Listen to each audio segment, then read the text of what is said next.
ہونا چاہیے، دارالعلوم میں کیوں؟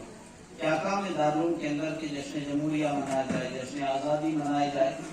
تو یہاں تو قرآن کی تعلیم ہونا چاہیے، یہاں تو حدیث کی تعلیم ہونا چاہیے، یہاں تو اخلاق سکھائے جانے چاہیے۔ یہ کیا ہوا ہے علماءوں کے مدارس کے اندر؟ 15 اگست کو جلسہ منا رہے، 26 جنوری کو جلسہ منا رہے، شیرنی تقسیم کر رہے ہیں، کھانے کا نظم کر رہے ہیں۔ اس کی حقیقت ہم کو نہیں معلوم ہے۔ اس کی حقیقت جس دن ہم کو معلوم ہوگی، گھر کا ہر فرد دوسرے جشن کو اپنا ذاتی جشن سن کے منائے گا۔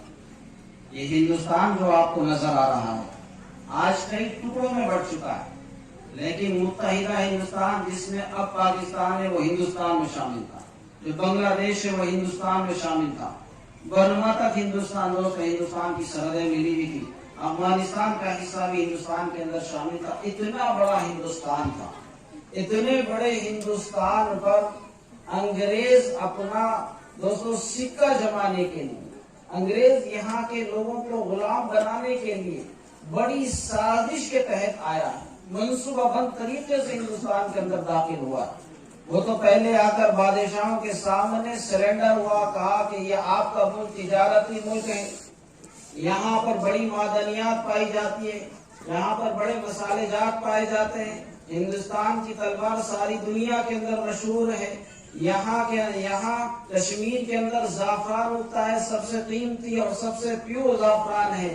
تو یہاں کے بادشاہوں کے پاس آ کر چاپلوسی کر کے یہاں پر تجارت کا لائسنس انگریزوں نے حاصل کیا، اور موقع بموقع یہاں کے حالات دیکھ کر دھیرے دھیرے دھیرے دھیرے دھیرے سیاست کرنا شروع کیا، سازشیں کرنا شروع کیا، آپس میں حکومتوں کو لڑانا شروع کیا، پھر دھیرے دھیرے دھیرے دھیرے اقتدار حاصل کرتے ہوئے ہندوستان کو اپنا غلام بنا لیا، ہندوستان کو غلام بنا۔ اتنا بڑا ہندوستان انگریزوں کا غلام ہو گیا، اور 200 سال تک یہ ہمارا ملک انگریزوں کا غلام رہا ہے۔ 200 سال میں دوستو کتنے 8 نسلیں آ کر چلی جاتی، 8 نسلیں غلامی کی زندگی گزار کر چلی گئی ہے۔ ان کو اپنا حق نہیں تھا، ان کو اپنی مذہبی آزادی نہیں تھی، ان کو اس ہندوستان کے باشندے ہونے کی وجہ سے یہاں کے وسائل پر ان کا حق نہیں تھا۔ ظالم انگریز اتنے ظلم کرتا تھا جس کا اندازہ آپ نہیں لگا سکتے۔ ایک چھوٹے واقعے سے جو بہار کا ہے وہ آپ کے سامنے پیش کرنا چاہتا ہوں کہ ایک مسلمان دوست، ایک غیر مسلم ہندو دوست، دونوں آپس میں دوست ہیں، جیسے ہمارے دوست بھی ہیں۔ کوئی ہمارا دوست گنگادھر ہے، کوئی ہمارا دوست شنکر ہے، کوئی ہمارا دوست فلاں ہے، ملتے ہیں بیٹھتے ہیں، دوستی ہے، یاری ہے، آنا جانا ہے۔ تو ویسے ہی بہار کے اندر ایک ہندو اور ایک مسلم دونوں آپس میں دوست تھے۔ انہوں نے انگریز کے خلاف آواز بلند کی ہے کہ انگریز کی حکومت ناجائز ہے، انگریز کی غلامی حرام ہے، ہم نہیں مانتے ہیں ایسی حکومت کو۔ آواز بلند کیے، CID جا کر پہنچا دیے، تو انگریز ان کو کس قسم کی سزا دیے معلوم ہے آپ کو؟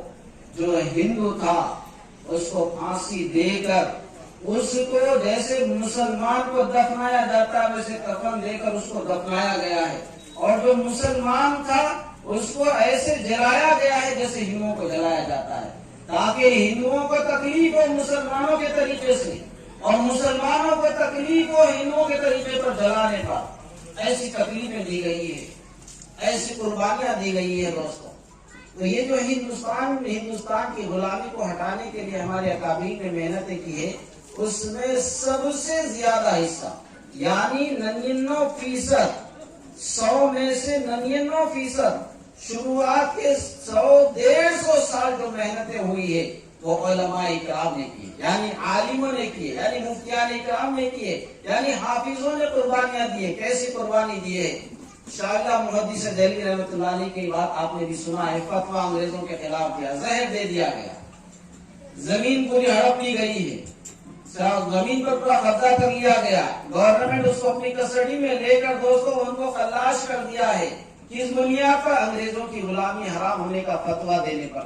کتنی بڑی بات، اتنا بڑا محدث جو قال اللہ قال رسول کی صدائیں لگاتا تھا اور حدیث بیان کرتا تھا، سند بیان کرتا تھا، فقہ بیان کرتا تھا، مسجد کے اندر ہزاروں طلبہ بیٹھ کر حدیث کا درس لیتے تھے، اس آدمی کو انگریز کی غلامی حرام کہنے پر زہر دے کر مار دیا گیا۔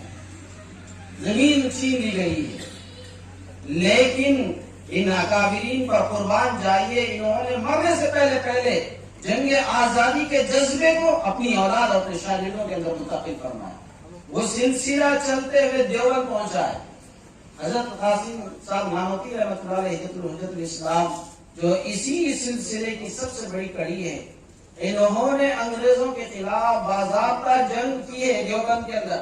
دیوبند کا جو مدرسہ ہے بہت بڑا مدرسہ ہے، جہاں پر میں اور یہ ہمارے علماء اکرام پڑھ کر آئے ہیں۔ وہ مدرسہ کس لیے قائم کیا گیا؟ کیا قرآن کی تفسیر کے لیے قائم کیا گیا؟ کیا حدیث کے لیے قائم کیا گیا؟ کیا وہ اس کے اندر کتابیں لکھنے والے علماء پیدا کیے جائیں اس لیے قائم کیا گیا، یا مفسرین پیدا کیے جائیں اس لیے قائم کیا گیا؟ دوستو، ناظر حسن گیلانی رحمۃ اللہ علیہ لکھتے ہیں کہ جب شیخ الہند کے سامنے یہ بات تذکرہ کی جاتی ہے کہ دارالعلوم دیوبند کا یہ مقصد تھا کہ یہاں سے مفسرین پیدا ہو، محدثین پیدا ہو، مقررین پیدا ہو، خطیب پیدا ہو، داعی پیدا ہو، تو آپ جھنجھلا جاتے تھے، کہتے تھے کہ دارالعلوم کا یہ صرف ایک مقصد نہیں ہے، دارالعلوم کا مقصد وسیع تر ہے۔